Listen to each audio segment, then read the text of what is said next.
우리 로마서 말씀 계속해서 좀 보고 있습니다. 그 전에 아까 찬양하면서 좀 들었던 생각인데, 그 아까 하나님의 은혜로라는 이제 찬송가 곡을 이제 부르면서 1절 가사에 하나님의 은혜로 이 쓸데없는 자 왜 구속하여 주는지 난 알 수 없도다라는 가사가 있는데, 여기서 이제 구속하다라는 이제 단어가 우리가 일상 속에서 쓰는 단어랑은 조금 뜻이 달라서 혹시나 이제 교회를 오래 다니지 않으셨던 분들에게는 좀 낯설 수도 있겠다라는 생각이 들어서, 그리고 이게 로마서의 굉장히 또 중요한 주제이기도 하기 때문에 그리스도의 구속하심 한번 설명을 하고 가면 좋겠다라는 생각이 들었어요. 보통 우리가 구속하다라고 하면은 어떤 의미죠? 감옥에 감옥에 깜빵에 들어가는 걸 구속한다, 구속됐다 뭐 이렇게 얘기하는데, 근데 이제 성경에서 이제 그리스도께서 우리를 구속하셨다라고 하는 건 우리를 가둬놓으셨다는 게 아니고 우리를 구하시기 위해서 몸값을 대신 지불하셨다, 이제 이런 의미예요. 그래서 구원하시고 속량하셨다, 몸값을 대신 지불하셔서 구해내셨다. 그러니까 노예들이나 뭐 포로들 이렇게 잡혔을 때 그 포로의 몸값을 주고 거기서 건져내잖아요. 이제 그게 이제 구속입니다. 리뎀션이라고 하거든요. 이제 그게 이제 구속하다라는 의미여서, 근데 로마서에서 그걸 계속해서 얘기하고 있는 거죠. 우리는 죄의 노예인데, 그리고 죽음의 노예인데, 죽음에 사로잡혀 있는 자들인데, 그리스도께서 우리의 몸값을 대신 지불하심으로, 즉 자신의 피를 흘리심으로, 십자가에 달려 돌아가심으로 우리의 몸값을 대신 지불하셔서 우리를 구하여 내셨다라는 의미로 이제 구속하다라는 단어를 쓰고 있죠. 로마서에서 굉장히 중요하게 다루고 있는 부분이죠. 그래서 이 얘기 먼저 좀 하고 지난 말씀들 좀 리뷰할게요. 첫 번째 주에 우리가 복음에 대한 이야기를 했습니다. 복음이 어떤 소식이라 그랬죠? 복음의 가장 중요한 메시지가 왕이 오셨다, 그 왕이 이기셨다, 이런 소식이라고 말씀드렸어요. 승전보, 이기셨습니다, 왕이 드디어 승리를 쟁취하셨습니다, 이런 소식이 이제 요한겔리온 복음이다.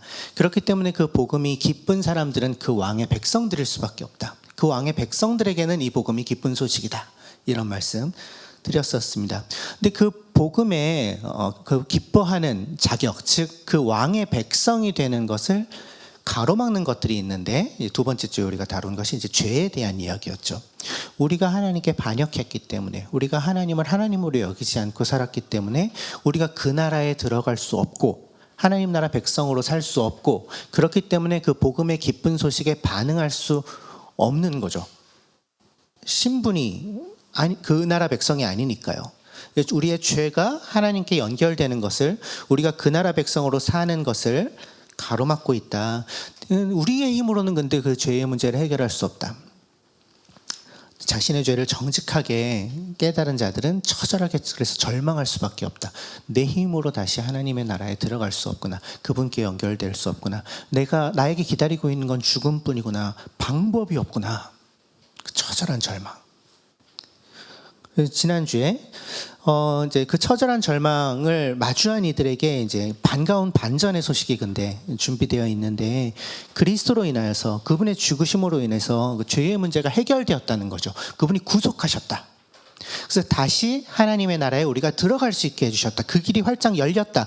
우리의 애씀이 아니라, 우리의 노력이 아니라 그냥 그리스도께서 그 일을 하셨다는 사실을 내가 받아들임으로, 즉 믿음으로 의롭다함을 얻는다.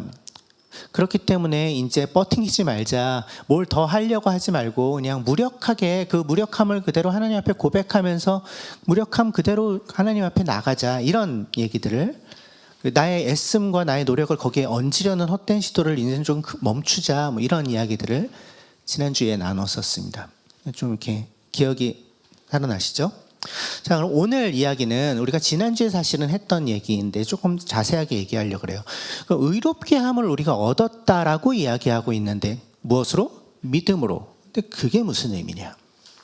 의롭게 된다는 것은 무엇이고 믿음은 무엇인가? 그리고 믿음으로 의롭다 함을 얻은 자들이 결국은 얻게 되는 것은 어떤 것인가에 대한 이야기를 오늘 나누려고 합니다. 그래서 로마서 3장 27절, 28절 우리가 지난주에 읽었던 말씀 중에 하나인데요. 먼저 좀 읽어볼까요? 시작. 그렇다면 사람이 자랑할 것이 어디에 있습니까? 전혀 없습니다. 무슨 법으로 의롭게 됩니까? 행위의 법으로 됩니까? 아닙니다. 믿음의 법으로 됩니다. 사람이 율법의 행위와는 상관없이 믿음으로 의롭다고 인정을 받는다고 우리는 생각합니다. 이게 지난주에 다뤘던 3장 말씀의 결론 부분이죠. 믿음으로 의롭다고 인정을 받습니다. 우리는. 하나님의 의에 대해서 바울은 로마서 1장부터 계속해서 반복적으로 이야기하고 있어요. 대표적인 게 1장 17절 같은 거예요. 하나님의 의가 복음 속에 나타난다. 그분의 기쁜 소식 가운데에 하나님의 의가 드러난다. 표현하고 있죠. 그리고 이 일은 믿음에 근거하여 일어난다. 여기서 일어난다는 것은 이제 발생한다는 의미가 아니라 우리에게 의미 있어진다라는 그런 의미로 받아들이는 게 맞겠죠. 성경에 기록된 바 의인은 믿음으로 살 것이다 한 것과 같다. 이제 이렇게 이야기하고 있습니다. 하나님의 의가 나타났대요. 의라고 표현되는 단어는 단순하게 잘못이 없다, 죄가 없다, 책망할 것이 없다, 흠잡을 것이 없다, 이런 단어입니다. 옳다, 틀리지 않았다, 이런 의미를 가지고 있는 단어예요. 근데 하나님의 의라고 표현하면 좀 생각을 해봐야지 돼요. 하나님은 죄가 없으신 분이잖아요. 본질상 잘못하실 수가 없는 분이에요. 그분은. 하나님은 흠이 없으신 분이십니다. 완전하신 분이세요. 우리의 생각으로는 감히 가늠할 수도 평가할 수도 없는 분이죠. 하나님이 그래서 의로우신 거는 즉 책망할 것이 없고 잘못한 것이 없고 죄가 없고 이건 너무 당연한 얘기여서 굳이 여기에서 하나님의 의라고 표현이 그런 의미만 담고 있다고 얘기하기에는 무리가 있는 거죠. 근데 여기서 바울이 얘기하는 하나님의 의는 다른 의미를 좀 가지고 있는데 이건 법정적인 의미를 좀 가지고 있어요. 그리고 그 법정에는 누가 서 있냐면 하나님이 서 계시고 그리고 하나님의 백성 아브라함으로 대표되는 아브라함의 자손 이스라엘로 대표되는 그리고 우리 교회까지 연결되는 하나님의 백성 공동체가 또 있는 거예요. 하나님께서 아브라함과 언약을 맺으셨어요. 창세기 12장과 15장에 등장하는데 아브라함에게 어떤 약속을 하셨고 근데 그 약속을 그 법정에서 다 지켰다. 흠잡을 것 없이 잘못한 것 하나 없이 완벽하게 그 약속을 다 지켰다. 신실하게 그 약속에 임했다. 라고 그 법정에서 선언하는 것이 하나님의 의입니다. 하나님이 당신의 언약을, 그러니까 당신의 백성들과 맺으신 약속을 지키시는 데에 아무런 흠잡을 데가 없으셨다. 이것이 바울이 얘기하는 하나님의 의예요.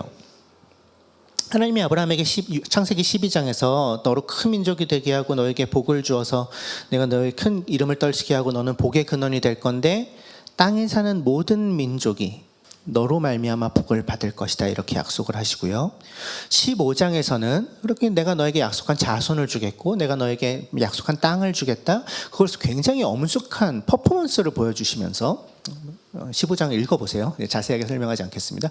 퍼포먼스까지 보여주시면서 그것을 다시 한번 확인해 주세요. 그래서 그분 아브라함과 언약을 맺으십니다. 내가 너를 통해서 이 일을 할 거야.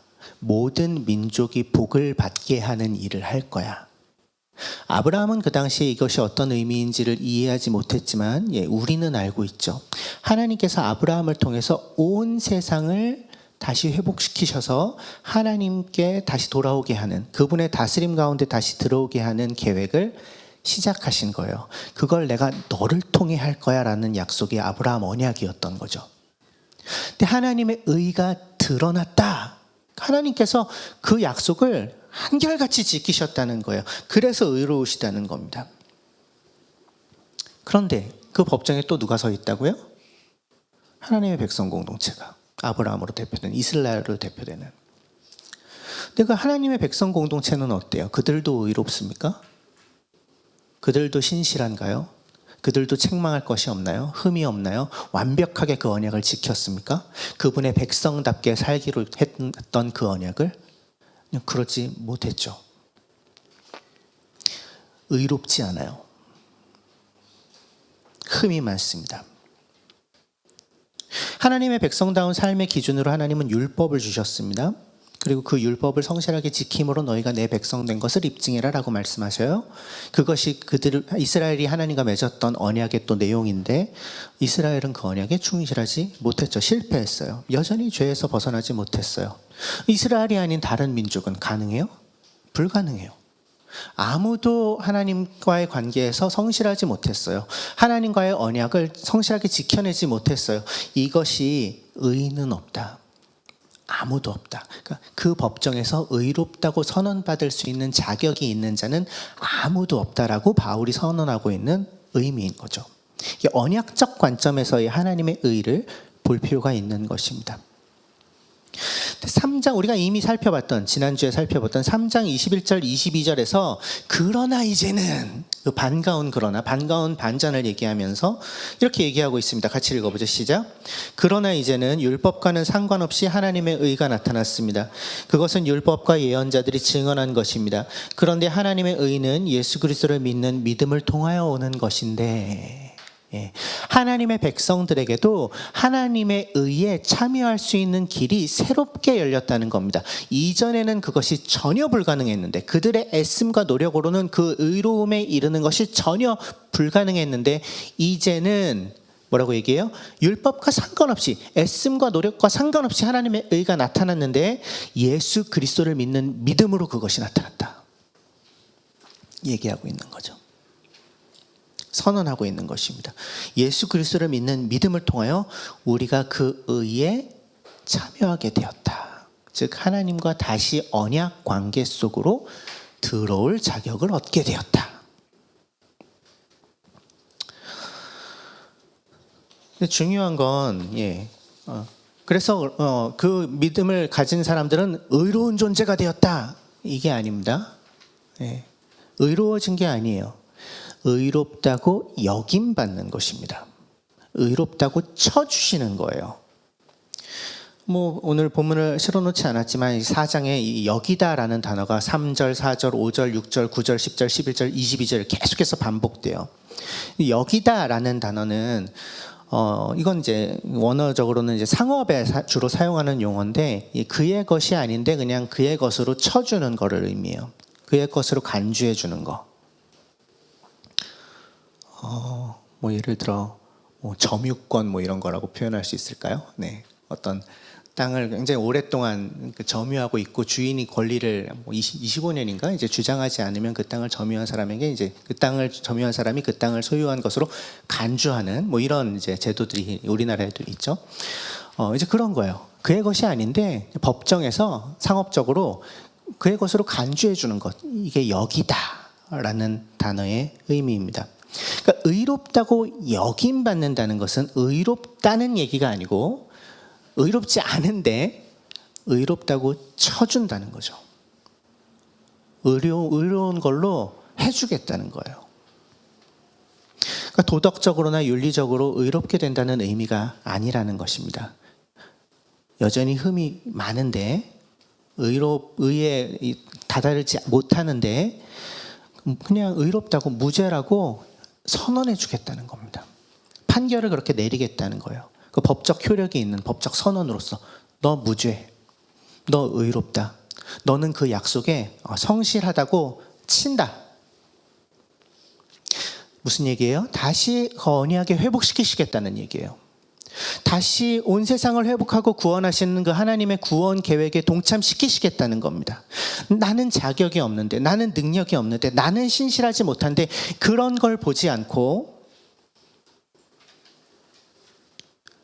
예수 그리스도로 말미암아 그분을 믿으면 그 하나님의 구원 계획의 일부가 되는 특권을 주겠다.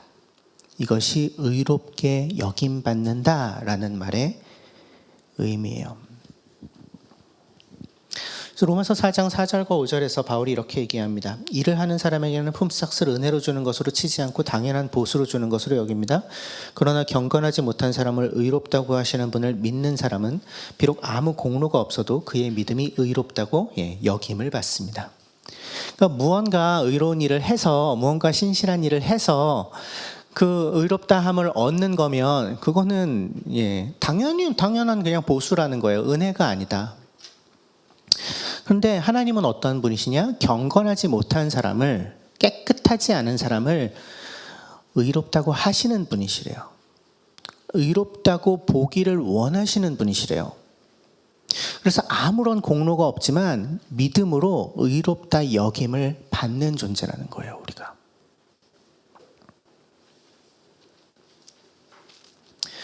결국 의롭다 여김을 받는다는 것은 물론 여러 가지 관계적으로도 얘기할 수 있고 우리의 개인의 어떤 하나님과 맺고 있는 관계나 어떤 우리 구원, 우리의 구원 이런 것에 대해서 여러 가지 얘기들을 할 수 있겠지만 가장 근본적으로는 하나님의 거대한 구원 계획에 다시 참여하게 되는 특권을 얻게 되었다라는 의미입니다.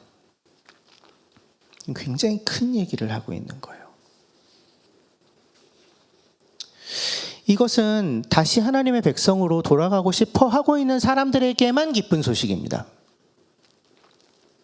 세상이 완전히 망가졌고 회복의 가능성은 보이지 않고 그 속에서 살고 있는 나의 삶도 완전히 망가져서 그냥 죽음만 기다리고 있을 뿐인데, 그게 그냥 나의 정해진 유일한 결말인데, 다름 아닌 나의 자기중심성, 나의 죄 때문에 나의 죄가 쌓이고 쌓여서, 그리고 그것이 다른 사람들의 죄와 모두의 죄와 엮이고 묶여서 그냥 우리 모두 다 같이 죽음으로 향하는 길을 걸어가는 것밖에는 다른 방법이 없는데, 그렇게 죄와 악이 우리를 완전히 짓누르고 압도해서 더 이상 이겨낼 수 있는 방법이 없다고 생각했는데 나팔 소리가 울리는 거죠. 승리의 나팔 소리가. 왕이 오셨다. 우리의 왕이 오셨다. 이제 그분이 이기셨다.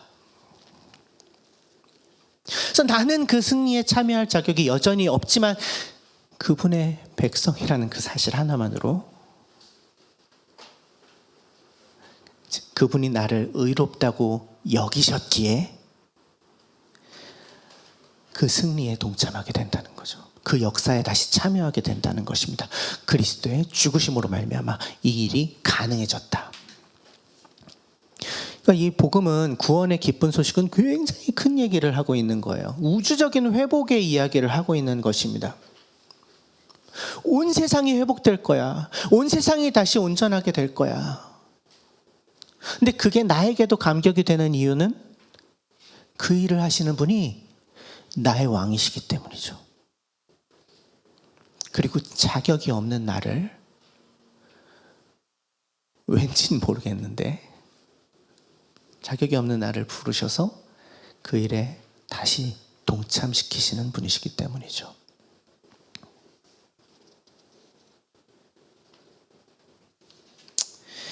이게 의롭다 여겨진다라는 것의 의미입니다. 이 의롭게 여겨짐은 우리의 어떻게 우리의 것이 되나요? 어떻게 내 거가 되나요? 믿음으로 된다. 여러 번 반복하죠. 그동안 계속해서 여러 번 반복해서요. 믿음으로 의롭다고 인정받는다. 믿음으로 의로운 존재가 된다. 믿음이 뭐죠? 풍삼기 하신 분들은 너무 익숙하게 아실 거예요. 우리는 믿음을 어떻게 정리하죠? 믿음은 하나님께서 하신 일에 대한 우리의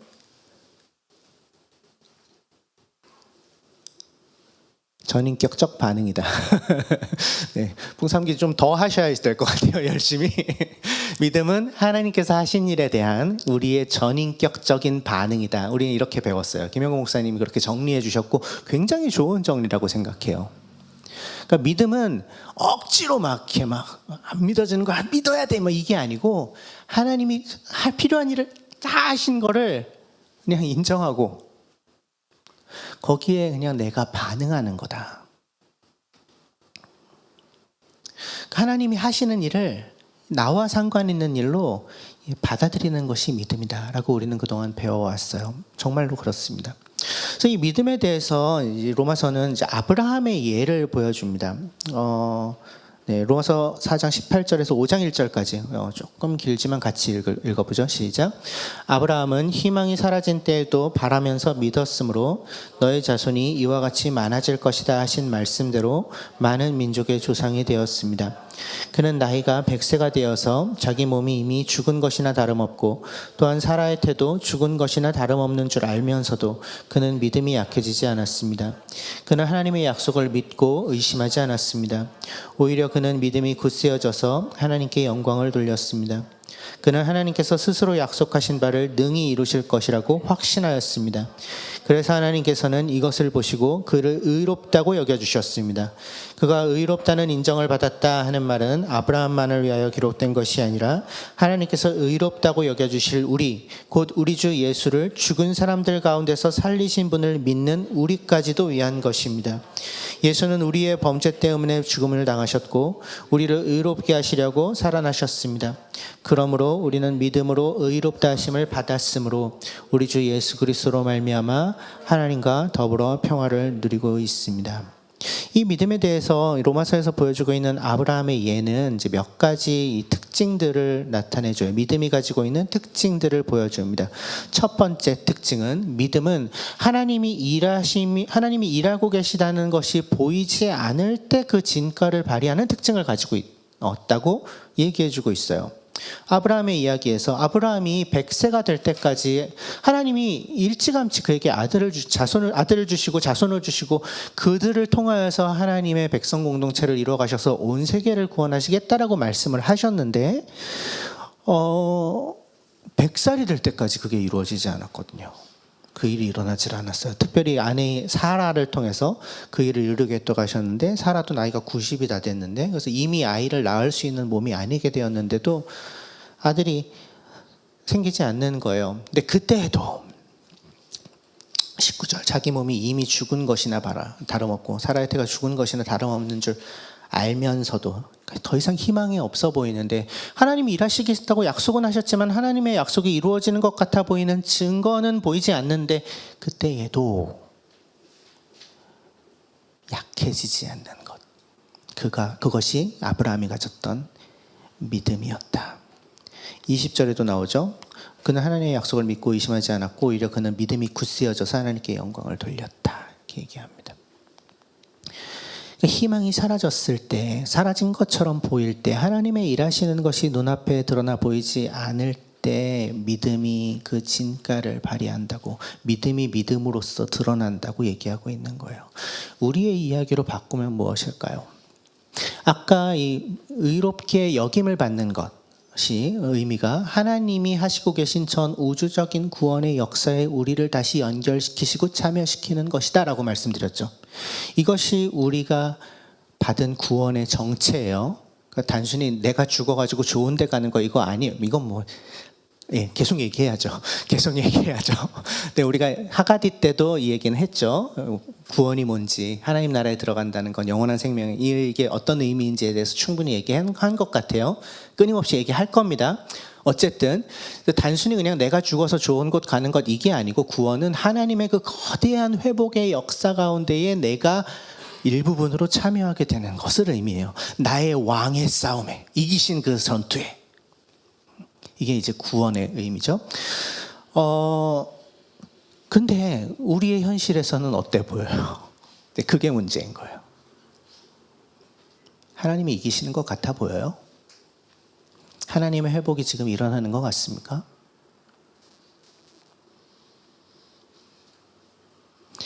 그렇게 보이지 않을 때가 솔직히 더 많아요. 악한 사람들이 승승장구하는 것 같아 보여요. 하나님을 알지 못하는 사람들이 잘 나가는 것 같아요. 그들이 사는 삶이 좋아 보여요. 나도 그렇게 살아야 될 것 같아요. 이게 우리가 살고 있는 세상이죠. 바로 이때 하나님의 일하심이 보이지 않는 것 같을 때 지금이 믿음이 믿음답게 드러나는 때입니다. 아브라함이 그것을 보여주었다. 우리의 믿음의 조상인 아브라함이 그것을 보여주었다. 라는 얘기를 바울은 하고 있는 거예요. 바울이 로마서를 쓰는 이 시대에는 어땠을까요? 하나님의 일하심, 하나님의 그 회복의 역사가 모두가 인정할 수 있을 만큼 막 드러나 보였을까? 아니었을 거예요. 당연히. 그러한 로마 교회 성도들에게 이 이야기를 하고 있는 거고요. 2000년이 지난 우리에게도 지금 이 이야기를 하고 있는 거예요. 아무런 희망이 없어 보이는 것 같을 때, 이때 믿음이 그 진가를 발휘한다. 이게 믿음이 가지고 있는 특징이에요. 두 번째, 무엇을 그러면 믿는 것인가? 21절, 그는 하나님께서 스스로 약속하신 바를 능히 이루실 것이라고 확신하였습니다. 이렇게 얘기합니다. 그러니까 아브라함이 믿은 것은 무엇이냐면 하나님이 약속이 이루어지고야 만다라는 것이었어요. 하나님이 그것을 이루실 수 있는 능력이 충분한 분이시라는 것을 알고 있고, 그렇기 때문에, 그리고 그분에게 그 약속을 이루실 의지가 있다는 것도 알고 있기에 결국은 그 하나님의 약속이 이루어지고야 말 거다. 이게 아브라함이 믿은 내용이었어요. 다른 걸 믿은 게 아니고 하나님이 하시고자 하시는 일은 결국 이루어지고 말 거다라는 것을 믿은 거예요. 거기에 전인격적으로 반응해서 자기 걸로 삼은 거예요. 그래서 하나님이 그것을 보시고 22절, 그를 의롭다고 여겨주셨다 얘기하죠. 눈에 보이지 않는데, 소망이 보이지 않는 것 같은데, 하나님이 일하시지 않는 것 같은데, 그럼에도 불구하고 하나님이 여전히 일하고 계시고 그분이 하시고자 하시는 일은 반드시 이루어지고야 말 거야 라는 그의 믿음을 보시고 하나님이 그를 의롭다. 해석이 돼야 돼요. 의롭다 뭐예요? 나의 역사에 너를 참여시키겠다 하셨다는 것입니다. 이것은 23절, 아브라함만을 위하여 기록된 것이 아니라 하나님께서 의롭다고 여겨주실 우리, 곧 우리 주 예수를 죽은 사람들 가운데서 살리신 분을 믿는 우리까지도 위한 것입니다. 이야기하고 있죠. 우리까지도 위한 것입니다. 예수는 55절, 우리 죄 때문에 죽임당하셨고 우리를 의롭게 하시려고 살아나셨습니다. 바로 그분을 믿는 우리에게도 하나님의 이 약속이, 하나님의 의롭다고 인정받으신 것이 우리에게도 영향을 미치고 있습니다. 결국 무엇을 믿는 것입니까? 하나님의 약속하신 바가 이루어진다는 것을 믿는 것입니다. 그것은 하나님의 성품에 기대어서 믿는 믿음이죠. 하나님의 그 한결같으심, 하나님의 신실하심에 거는 겁니다. 결국 그분이 이루시고야 만다. 언제? 그분의 때에, 그분이 계획하신 때에. 그럼 그 믿음을 언제 우리가 부여잡고 살아야지 되나요? 그 이루어짐이 보이지 않을 때. 사실은 바로 지금이죠. 지금.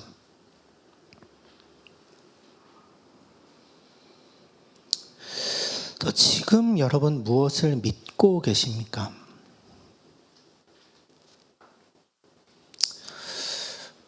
긍정의 힘, 잘 되는 나, 또 자기에게 긍정적인 어떤 암시를 하는 거, 이런 것들 좀 한참 유행이었어요. 요즘도 그런지는 모르겠는데, 그래서 너는 잘 될 거야, 너는 모든 것을 할 수 있어, 이렇게 막 스스로 암시를 걸면서 막 하루를 시작한다거나 이런 거. 믿음이 그런 게 아니고요. 하나님이 하시고자 하시는 일이 결국은 이루어지고야 만다. 그걸 받아들이는 게 믿음이라는 얘기를 한 거예요. 우리가 믿어야 될 내용은 그거다. 그 뜻이 이루어질 때까지 우리의 현재에서 그 믿음이 영향력을 발휘하도록 받아들이며 사는 것이 그분을 믿는 사람들의 선택인 거죠. 그렇기 때문에 믿음은 언제나 현재입니다.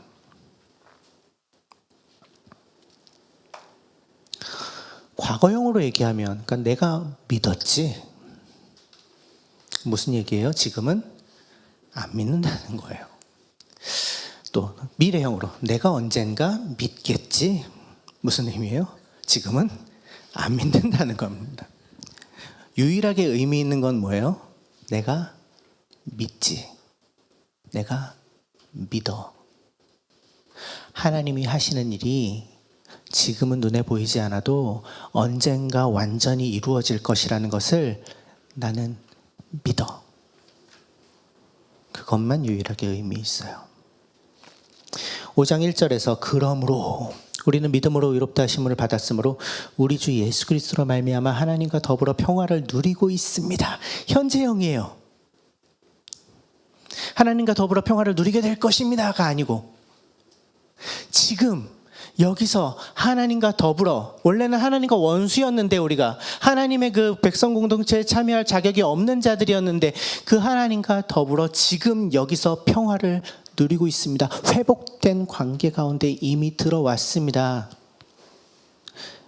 우리 주 예수 그리스도로 말미암아 그분을 믿는 믿음으로 우리가 의롭게 되었기에, 의롭게 여김 받았기에, 즉 하나님과 평화를 누리는 삶 가운데에 살아가는 사람, 즉 하나님과 살아있는 관계 속에서 자신의 삶을 지금 여기에서 살아가는 사람들이 그리스도인들인 것입니다. 결국 그리스도인이란 하나님이 이루실 일에, 결국 완성하실 그 일에 지금 여기에서 참여하는 사람들입니다. 그분이 어떤 일을 이루신다고요? 온 세상을 회복하는 일을 이루실 것이라고요. 전 우주적인 구원을 이루실 것이라고요. 완전한 승리를 결국은 이루실 것이라고요. 그분이 그러실 능력이 있으시고 그분이 그 일을 하실 의지가 있으시기에 반드시 그 일이 이루어지고야 말 것입니다. 믿으십니까? 예, 그것이 믿음이죠. 그 일을 받아들이는 것.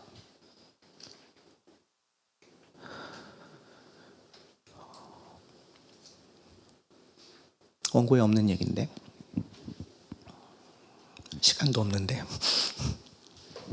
근데 아까 찬양하면서 좀 어떤 생각이 들었냐면 근데 믿음에 또 한 가지 굉장히 중요한 부분이 있겠다라는 생각이 들었는데 우리가 진짜 못 믿는 것 중에 하나가 근데 나를 참여시키신다고 이거인 것 같아요.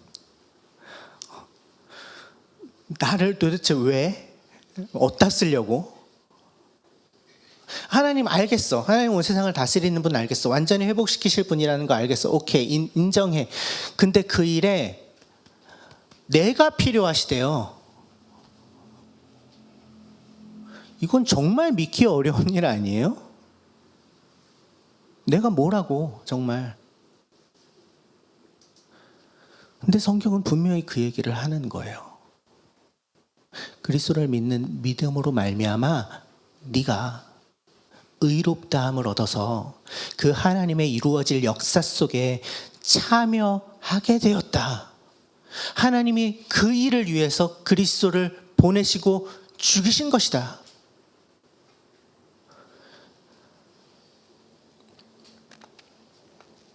그것으로 우리는 하나님과 회복된 관계를 누리고 있다. 그분과 평화를 누리고 있다. 내가 자격 없는 내가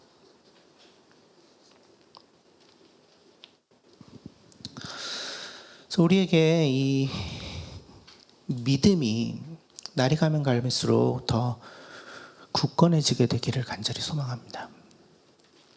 믿고 싶은 건 믿는 것 아니고 뭐 내가 바라는 거 일이 이루어질 건 믿는 것 이런 것 아니고 하나님의 일이, 하나님이 하시고자 하시는 일이 결국 이루어지고야 만다 라는 것을 믿는 그 믿음이 우리의 지금 여기에서의 삶에 실제로 영향력을 미치게 되기를. 아마 삶이 달라질 수밖에 없을걸요. 결국 모든 것이 하나님의 다스림 가운데로 들어가는데 근데 다른 다스림을 따르며 산다고요? 근데 다른 것들을 추구하면서 산다고요? 정말 그걸 믿으면서? 그럴 수는 없을걸요. 그래서 우리가 믿는다라고 고백하는 것이 우리의 진짜 믿음이 되기를 간절히 소망해요. 이거는 사실은 일정 부분의 어떤 수고와 애씀은 필요한 일인 것 같아요. 그러니까 견디어내는 인내 뭐 이런 것들, 이건 뭐 성경에서 분명히 얘기하고 있는 거죠. 그 믿음 위에 서서 굳건히 견디어내는 근데 그런 애씀들이 우리의 몫인 것 같아요. 그러니까 우리에게 맡겨주신 싸움의 몫은 분명히 있는 것 같습니다. 그러니까 우리가 그 싸움에 참여해서 그 역사에 다시 참여하게 하시는 것은 우리의 공로와 애씀과 상관이 없는데 그 싸움 안에 있는 것, 즉 하나님의 백성으로서 그 하나님과 회복된 관계 속에 머물러서 그분의 싸움을 지금 여기에서 싸워가는 것 그 자체는 우리의 결심, 우리의 의지, 우리의 선택이 필요한 부분들인 것 같아요. 근데 우리의 힘으로 하나요? 아니요. 우리 안에 계시는 성령의 힘으로 합니다. 이게 5장과 6장에서 이야기하고 있는 건데 다음 주, 다다음 주에 말씀드릴 거예요. 마무리하겠습니다. 그래서 오늘 우리의 삶 속에 이 믿음이, 진짜 믿음이 참으로 영향력을 미치는 삶이 되기를 간절히 소망하고요. 그래서 우리 한 주의 일상 속에서의 삶이 결국 그분의 일을 이루실 하나님에 대한 믿음으로 새롭게 정비되어지기를 간절히 바라요. 우리가 그것을 기대하고 소망하면서 우리의 삶을 살아갈 수 있었으면 좋겠습니다. 잠깐 1분 동안 침묵하겠습니다.